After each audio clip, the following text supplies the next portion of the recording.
Electric cars or internal combustion engine cars? Which is better? Electric cars were in their heyday back in 1900, but a sudden rise in petrol engine cars, accompanied by battery technology inefficiencies, killed electric cars by 1920. However, with recent improvements in battery technology and power electronics, electric cars have made a strong comeback. We will compare these totally different technologies scientifically and come to understand which is superior.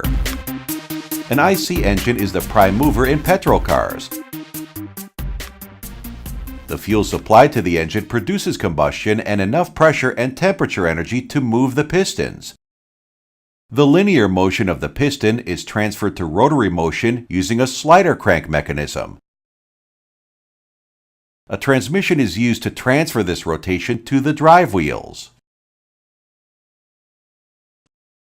In an electric car, the power source is from a battery pack. An inverter converts the DC battery power into three-phase AC. The three-phase AC can turn an induction motor, which will thus turn the drive wheel. Now, let us directly compare these technologies. In an IC engine, the force and power production is never uniform. The reciprocating components cause substantial mechanical balancing issues. In addition, the engine is not self-started. Many accessories are needed to sort out these issues, which makes an IC engine quite heavy. Such issues are not there in an electric motor. The induction motors work with the help of a rotating magnetic field generated by the stator. You can easily control motor speed by adjusting the frequency of the AC power input. They produce uniform power and speed output and are self-started. For these reasons, an induction motor is much lighter than an IC engine and at the same time produces much greater power and torque output. It is interesting to note that both the IC engine and induction motor require cooling. Both the prime movers must reject the waste heat generated in order to keep the temperature within a certain limit. However, it is worth noting that the waste heat generated by an induction motor is much lower than that of an IC engine.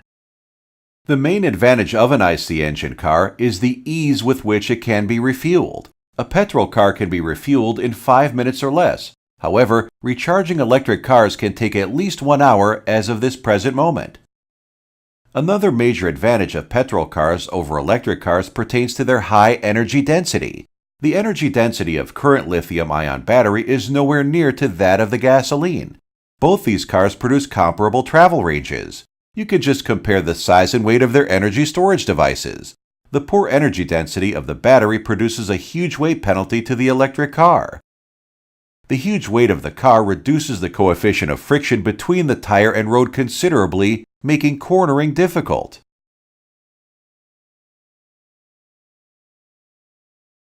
The battery pack also has huge heat generation issues. If you tear down the battery pack of an electric car, you will see that the battery pack is a collection of common lithium-ion cells that you might use in your daily life. Continuous liquid cooling is required to keep battery temperatures at normal levels. The removed heat is rejected to the atmosphere via a radiator. A petrol car's energy storage part does not require any such cooling mechanism. The battery pack of electric cars does have advantages as well. Because the heavy battery pack is sitting very low to the ground, it lowers the center of gravity and increases car stability. Thus, overall safety is increased. The large battery pack is also spread across the floor, offering structural rigidity against side collisions. Another primary difference visible from these visuals is that in an IC engine car, a complex exhaust gas treatment is needed to keep pollutants and noise at statutory levels. Now, let's compare the power dynamics of these two technologies. Electric cars are the clear winner here.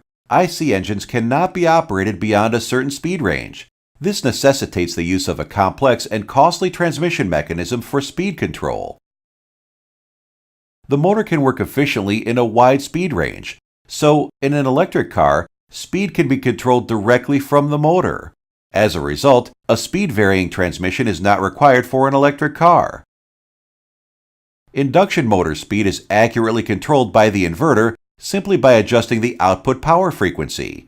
In fact, Improvements made in the last decade to the software behind inverter power electronics played a key role in the revival of electric cars. The electric car can produce great torque even at the start, whereas an IC engine car will struggle at low RPM. A DC motor is thus needed to take the engine to the optimum RPM range at the start. Moreover, the torque and power of an electric motor can be controlled instantaneously, while the IC engines have a low response. This, in effect, leads to far superior traction controls in electric cars. Electric cars have inherent advantages when it comes to regenerative braking. The same induction motor acts as a generator here. In a petrol car, in order to achieve regenerative braking, you must install a separate BLDC motor and a battery pack. Before concluding the video, let's solve the big question: which car is more economical? An electric car is much costlier than an average petrol car. However, to get the full picture, you must also compare the cost required to travel a mile. The calculation based on current U.S. gasoline and electricity prices shows that electric cars are at least 1/3 cheaper compared to petrol cars. Moreover, the maintenance cost of electric cars is also low when compared to IC engine cars. As you might already be aware, electric cars are much safer than internal combustion cars. With technological advancements in internal combustion engines almost saturated and rapid development of electric cars taking place, one can clearly see how electric cars have an edge over IC engine cars as the cars of the future. To learn more about this interesting topic, please check out this excellent video by the channel Kyle Drives. Kyle is an automobile expert and motorsport design and analysis engineer. Please support us at Patreon so that we can sustain our free educational service. Thank you.